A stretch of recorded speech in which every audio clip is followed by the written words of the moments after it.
Баршаларыңызға сәлем. Бүгін мен сіздерге өте дәмді лаваштың қамырының рецептісімен бөлісемін. Ең алдымен ыдысымызға лаваш дайындау үшін біздің қажет ұнымызды саламыз.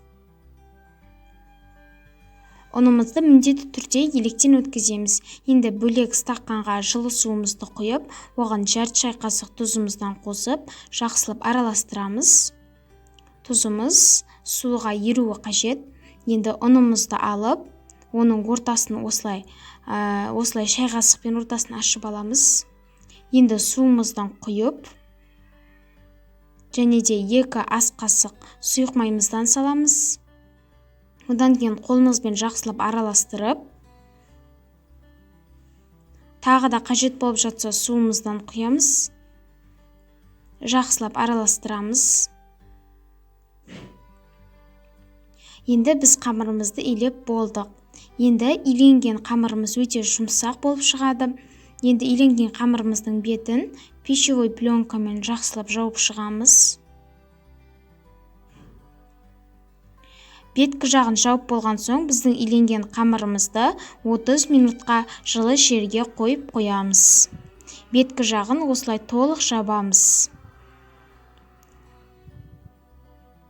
Қамырымыз 30 минут тынып тұрады.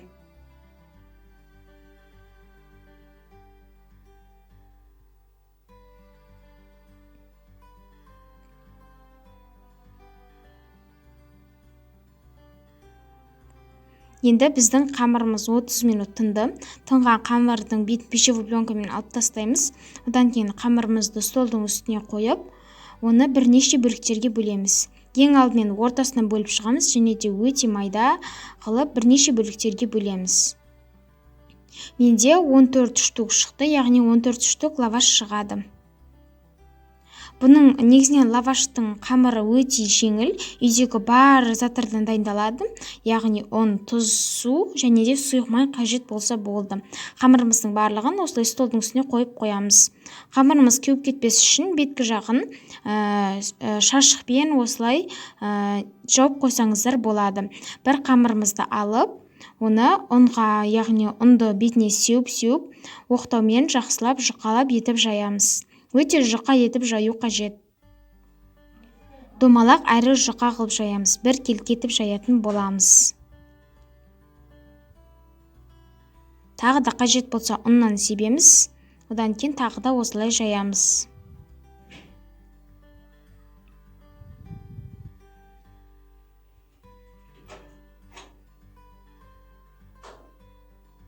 Міне осылай жұқа етіп жайдық.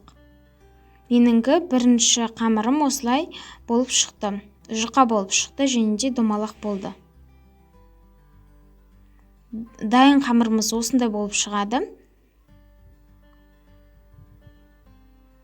Енді табамызды қыздырамыз. Ешқандай суда, майда құймаймыз.